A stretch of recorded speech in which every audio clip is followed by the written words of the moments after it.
with you with some facts about Republic day. आज हम लोग इस वीडियो में बात करेंगे कि रिपब्लिक डे क्या होता है, रिपब्लिक डे क्यों सेलिब्रेट किया जाता है and all facts.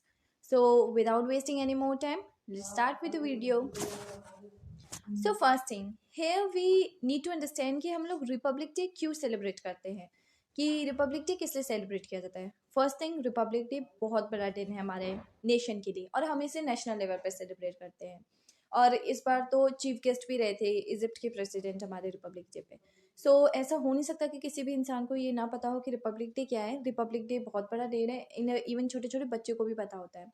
So fact ये यहाँ पे हम लोग बात करें कि भाई रिपब्लिक डे क्यों सेलिब्रेट करते हैं और रिपब्लिक डे क्या है।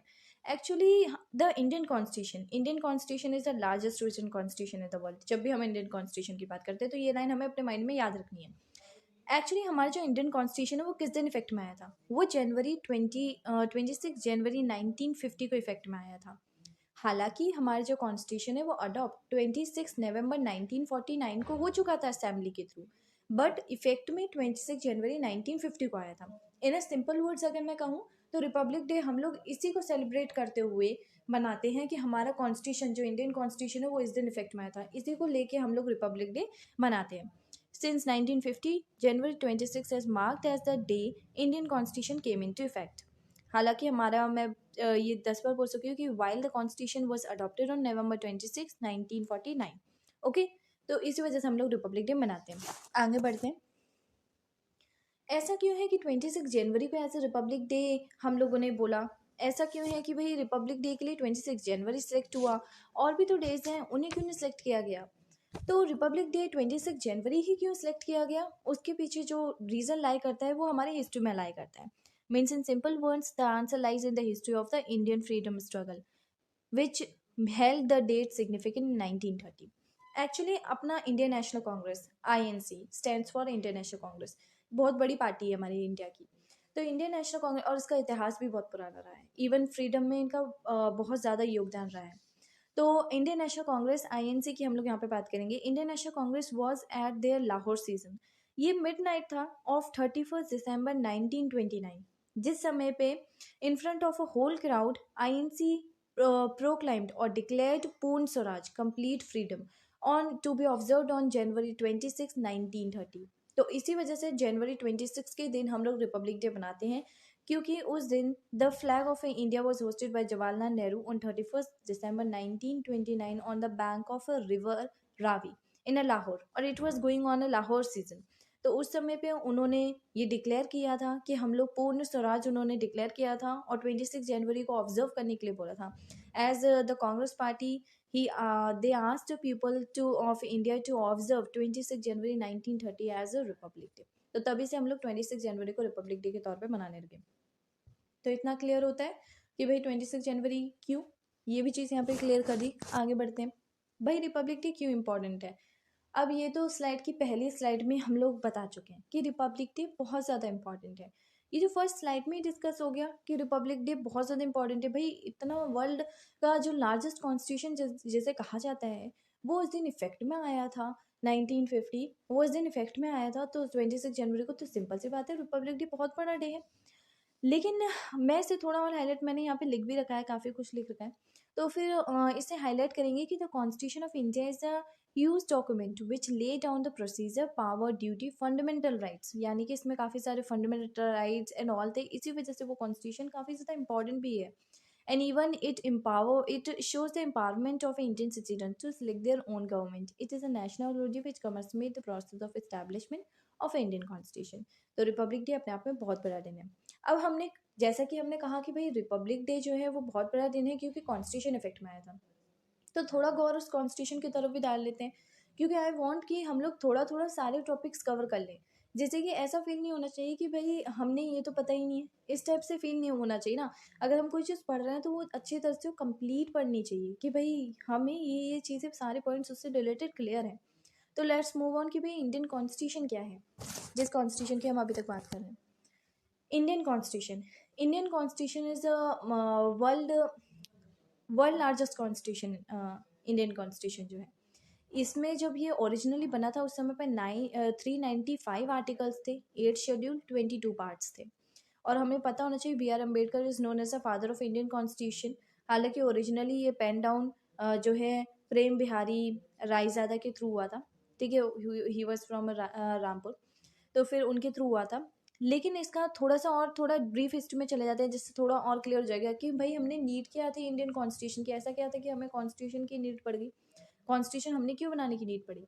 क्योंकि हमें जो इंडिपेंडेंस है वो इंडियन इंडिपेंडेंस एक्ट 1947 के थ्रू मिली थी, और हमारा जो इंडिपेंडेंस है वो 15 अगस्त 1947 को हमने मिल गई थी। लेकिन उस समय पे भी एक चीज़ लोगों के माइंड में ये आई कि भाई हमने फ्रीडम मिल गई, लेकिन जब हम लोगों को फ्रीडम मिली तो ये इंडिया हमारा हो गया, हमें इसे रूल करना है, तो भाई रूल्स भी हमारे होने चाहिए, प्रोसीजर्स भी हमारे होने चाहिए, सब कुछ हमारा होना चाहिए। अब उसमें अगर हम कॉलोनियल आइडिया से अभी भी उन्हीं का ही सब कुछ लेके चलेंगे तो फिर कैसे चलेगा? तो इसी वजह से उस समय पे लोगों के माइंड में ये स्ट्राइक किया कि भाई yet we do not have any permanent constitution and instead its laws were based on the modified colonial government of India Act 1935। तो इसी वजह से उसे ये कॉन्स्टिट्यूशन जब इफेक्ट में उसने रिप्लेस कर दिया, this replace the government act 1935, जो इंडियन गवर्नमेंट एक्ट 1935 को इसने इसे रिप्लेस कर दिया था, ठीक है। तो इसी वजह से इंडियन कॉन्स्टिट्यूशन की जरूरत पड़ी, जिसमें ड्राफ्टिंग कमेटी बिठाई गई उसके लिए, और ड्राफ्टिंग कमेटी के चेयरमैन थे BR अम्बेडकर जी, ठीक है। और उसमें totally there was 8 member including chairman. तो उन मेंबर्स का नाम भी हम इस वीडियो में नहीं, लेकिन अलग से अगर वीडियो बनाएंगे तो उसमें डिस्कस कर लेंगे कि भाई क्या नाम था क्या था। ओके, तो आगे बढ़ते हैं। फिर ये जो कॉन्स्टिट्यूशन है हमारा इंडियन कॉन्स्टिट्यूशन, अब थोड़ा सा आगे बढ़ जाते हैं। अच्छा ठीक है, उसका थोड़ा सा डिस्कस करते हैं भाई, इंडियन कॉन्स्टिट्यूशन का थोड़ा और डिस्कस कर लेते हैं। 26 नवंबर 1949 को जब ये अडॉप्ट हुआ, it was adopted the constitution which was signed by 284 members. ये 284 मेंबर्स के थ्रू साइन हुआ था असेंबली में। And actually there was 299 member the constitution was drafted by 299 delegates from different caste, religion, gender, you know। Okay, तो इस तरह से हुआ था। एंड ये 284 जो मेंबर्स हैं उनके थ्रू साइन हुआ था। Even there are 2 versions of a hand written Indian constitution which include one was in English and the other one was in Hindi. The original copy of this Indian constitution is kept in the special helium fielded case in the central library of the parliament। हमें ये parliament में library में मिल सकता है। And it is signed by the farmers of the constitution. Okay, अब यहाँ पे जैसे हम इस स्लाइड पे तो इसकी बात कर लेते। इंडियन कॉन्स्टिट्यूशन एक लार्जेस्ट कॉन्स्टिट्यूशन वर्ल्ड का, ये मैं स्टार्टिंग से ही कह रही हूँ।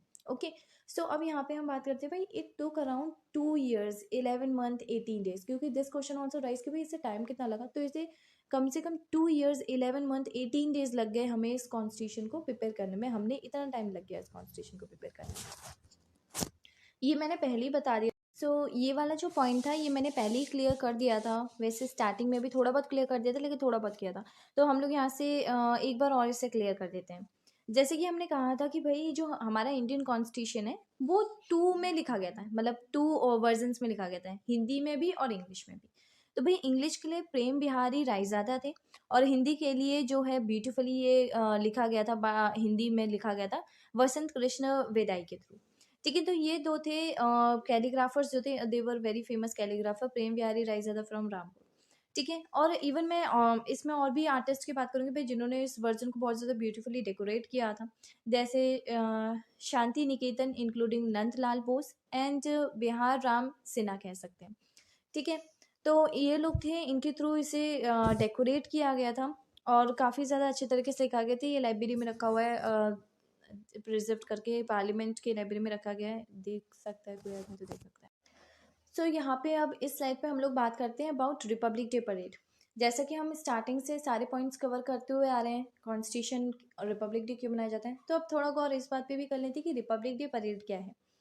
रिपब्लिक डे परेड जो है वो स्टार्ट राजपथ से होती है, राष्ट्रपति भवन से होती है, राजपथ पे तो परेड होती है, राष्ट्रपति भवन से स्टार्ट होती है, home of a president, and it moves to the India gate, और ये इंडिया गेट की तरफ मूव करती है, ठीक है। इस बार श्री द्रौपदी मुर्मू हमारी जो प्रेसिडेंट है उन्होंने नेशनल फ्लैग को किया था, अनफ्रेज किया था, ठीक है। और नेशनल एंथम उस समय पे गाई जाती है, 52 सेकेंड समथिंग होता है, followed by 21 gun salute been fired by Indian army of artillery. तो यहाँ पे हम लोग जैसे हमने कहा कि भाई it is a thundering ceremony, तो हम लोग इसे ऐसा सेलिब्रेट करते हैं। अब 21 गन सल्यूट जो मैंने यहाँ पे बोला, तो उसका क्या मतलब है कि भाई 21 गन्स सल्यूट देने का मतलब 21 गन्स होते हैं, ऐसा कुछ नहीं है। दे आर 7 गन्स, जो इससे क्या है 3 फायर्स किया जाता है। तो 3 फायर किया जाता है, तो 7 × 3 इक्वल्स टू 21 गन समझो, ठीक है। हम लोग पहले जो है वो 25 पाउंड यूज़ करते थे, 1941 में बनी थी ब्रिटिशर्स के थ्रू, लेकिन इस बार इसे हम लोगों ने रिप्लेस कर दिया। तो this time it was been replaced by 105 mm Indian field gun. Indian field gun के थ्रू इसे रिप्लेस कर दिया गया। एक तरफ से इसे ऐसा भी देखा जाता है कि हम लोग एक पहल कर रहे हैं मेक इन इंडिया की तहत। सो अब हम इस स्लाइड में बात करते हैं कि भाई फर्स्ट रिपब्लिक डे परेड के बारे में बात करते हैं कि फर्स्ट रिपब्लिक डे परेड जो हुई थी वो कब हुई थी। फर्स्ट रिपब्लिक डे परेड जनवरी 26, 1950 में हुई थी, 3 ईयर आफ्टर इंडिपेंडेंस। ये सब तो मैंने मेंशन कर रखा है। मैं ज़्यादातर ये कोशिश कर रही हूँ कि भाई जो चीज़ें मैंने लिख रखी स्लाइड में वो ना ही बोली जाए तो बेटर है, ठीक है। तो फिर हमारे जो प्रेसिडेंट हैं वो इंडोनेशिया के प्रेसिडेंट चीफ गेस्ट रहे थे। फर्स्ट परेड जो थी हमारी उस पर इंडोनेशिया के प्रेसिडेंट हमारे चीफ गेस्ट रहे थे 1950 में। और इस बार जो है वो फॉरेन कंटिजेंट जो है वो इजिप्ट का था। इवन इजिप्ट के जो प्रेसिडेंट है वो हमारे इस बार चीफ गेस्ट रहे थे, ठीक है। लेकिन जो फर्स्ट फॉरेन मिलिट्री कंटिजेंट आया था हमारी परेड में वो 2016 में आया था, ठीक है। अब जो ये है फर्स्ट रिपब्लिक डे परेड पे हमारे जो चीफ गेस्ट रहे थे इंडोनेशिया के प्रेसिडेंट रहे थे, एंड वो काफ़ी ज़्यादा अच्छे फ्रेंड थे इंडिया के। And together with PM Jawaharlal Nehru उन्होंने क्या है फाउंड किया था non allied movement, NAM, okay. तो इतनी बात यहाँ पे क्लियर हो जाती है, फाइनल। तो इस वीडियो में हम लोग यहाँ पे बात करेंगे कि when was first time Rajpath parade, जो मतलब परेड रिपब्लिक परेड जो हेल्ड हुई थी राजपथ पे। फर्स्ट टाइम जो परेड हेल्ड हुई थी वो 1955 में हुई थी। 26 जनवरी 1955 को हमारी जो परेड है वो फर्स्ट टाइम राजपथ पे हुई थी, यानी कि परेड अभी तक राजपथ पे नहीं हुई थी। तो अभी तक जो परेड है जो राजपथ पे मतलब नहीं हुई थी उसके मैं थोड़ा सा व्यू दे दूंगी। 1950 से 1954 तक जो हमारी परेड है वो या तो नेशनल स्टेडियम या किंग्स वे या रेड फोर्ट पे होती है थी। ये फर्स्ट टाइम था जब हमारी परेड राजपथ पे हुई थी। अब जो राजपथ है उसका नेम चेंज हो गया है कर्तव्य पथ, ओके। अब उसके बारे में भी हम लोग अभी थोड़ा बहुत डिस्कशन करेंगे, लेकिन फिलहाल इस स्लाइड पे आ जाते हैं। हमारी जो 1955 में जो परेड हुई थी उसमें हमारे chief guest Pakistani governor general Malik Ghulam Mohammad रहे थे। इवन उनकी मैं थोड़ी सी लाइन ऐड करना चाहूँगी। उन्होंने उस समय पे ये कहा था, पाकिस्तानी गवर्नर जनरल ने ये कहा था, ये कुछ बेसिक लाइन्स उन्होंने जो कही थी, that is, the basic program which are facing India and Pak are essentially the same. It is therefore very important for both the countries that they cooperate in solving them and adopt the same principles and values. तो same principle and policies adopt करने का उनकी ये कुछ line थी जो उन्होंने कही थी। अब let's move ahead in a video. So यहाँ पे हम लोग बात करें इंडिया गेट की। इंडिया गेट जो है 1931 में बिल्ड हुआ था ब्रिटिशर्स के थ्रू, जस्ट टू ऑनर हमारे जो शहीद हैं जो अभी तक वॉर में 1914 से 1990 की वॉर में जो शहीद हुए थे उन लोगों को एक तरफ से ऑनर करते हुए ये किया गया था। सो इसका मतलब सिंपल है कि India gate, the official name Delhi memorial, originally called it all India war memorial monument stand arc in a New Delhi dedicated to the troops of a British India who died in a war fought between 1914 to 1919. और India gate which is located at the eastern end of Rajpath formally called it king's way. यानी कि इस तरह से एक point और clear होता है कि हमारा जो राजपथ जो नेम है वो किंग्स वे भी कह सकते हैं। ब्रिटिश में उसका नेम किंग्स वे था, उससे थोड़ा बहुत चेंज किया गया जिससे राजपथ रख दिया गया। इसी वजह से अब उसे और चेंज कर दिया गया है कर्तव्य पथ। अब हमारा जो ये इंडिया गेट है वो 138 फीट 42 मीटर्स की हाइट है। ये थोड़ा बहुत, और यहाँ पे हमने मेंशन कर रखा है कि भाई जो उसके आर्किटेक्ट था वो किसके थ्रू था। उसका जो जो स्टोन लीड हुआ था वो 1921 में हुआ था, and this was a third son of the queen Victoria, okay. So let's move in a video है। सो इस स्लाइड पे हम लोग बात करें अमर जवान ज्योति की एंड इंटरनल फ्रेम, ये हम बाद में डिस्क्राइब करें। अमर जवान ज्योति की जो कि क्या है इनॉर्गेट हुआ था प्राइम मिनिस्टर इंदिरा गांधी के थ्रू ऑन जनवरी 26, 1972 में। It is an internal frame with an inverted binode and a soldier's helmet was built to commemorate India's victory in the Indo-Pak War of 1971 and inaugurated Indira Gandhi prime minister Indira Gandhi के through हुआ था 26 जनवरी 1972 में। First thing मैं यहाँ पे बताना चाहूँगी कि भाई ये मैंने यहाँ पे पिक्चर भी लगा रखी है तो इसमें क्लियरली देख सकते हैं अमर जवान ज्योति को, ठीक है। तो एक चीज़ तो इसमें ये है कि भाई ये जो है हमारा सुप्रीम सेक्रीफाइस दिखाता है सोल्जर्स के, जो लोग हमारे वॉर में शहीद हुए उनको दिखाते हैं, और हमारी विक्ट्री को दर्शाने के लिए अमर जवान ज्योति हुई थी, ओके, इनॉर्गेट की गई थी। तो ये एक तरफ से सिंबल है, एक आइकॉनिक सिंबल है जो कि हमें नेशनल ट्रिब्यूट दिखाते to the soldiers who have died for the country in various war and conflicts before after independence. So video में आगे बढ़ते हैं। National war memorial. National war memorial तो inaugurated by honourable prime minister on 25 Feb 2019। Okay, और यहाँ पे मैंने pictures भी लगा रखी हैं तो आप इसे देख सकते हो। इवन ये बहुत ज़्यादा ब्यूटीफुल दिखता है, इवन नाइट में तो और भी ज़्यादा ब्यूटीफुल दिखता है। ये मॉर्निंग पिक्चर्स हैं, मॉर्निंग में भी ये काफ़ी ज़्यादा ब्यूटीफुल दिखता है। ओके, तो ये नेशनल वॉर मेमोरियल है जो कि अब बनाया गया है। In even one more thing कि जो अमर जवान ज्योति है उसे शिफ्ट कर दिया गया है, मर्ज कर दिया गया है विद नेशनल वॉर मेमोरियल।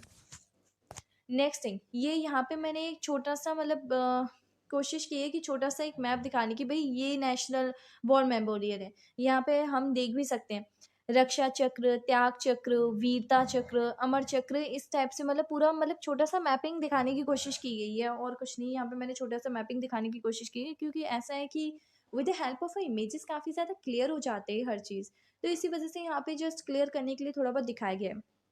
अब थोड़ी और बात कर लेते हैं इसी चीज़ पे कि भाई रक्षा चक्र क्या शो करते हैं। जो रक्षा चक्र है उसका जो वो क्या शो करता है, it shows the theme, it reflect the theme reflect solidity. Okay, और जो लाइट्स हैं they highlight Raksha. Okay, then what about Tyag Chakra. Tyag Chakra जो है the light illuminate inscribe names of the soldiers to highlight the supreme sacrifices. And Veerta Chakra, the theme emphasizes on celebration of a bravery and victory. And Amar Chakra, the glow is created around the eternal flame as to the sign of a purity. तो ये छोटा छोटा मैंने बता रखा है, बाकी ऐसा है कि हम लोग अगर कमिंग वीडियो बनाएंगी तो उसमें और डिस्कस कर लेंगे भाई नेशनल वॉर मेमोरियल के थ्रू कि भाई नेशनल वॉर मेमोरियल क्या है, थोड़ा और उसके मैपिंग के बारे में डिस्कस करेंगे, वो कैसे बना है क्या है, तो वो थोड़ा और डिस्कस कर लेंगे। एंड इवन इसमें एक छोटे से पॉइंट और ऐड कर देते हैं, that is apart from a main memorial this is dedicated area for 21 soldiers who have been confined with a Paramvir Chakra the national highest glory award for a war.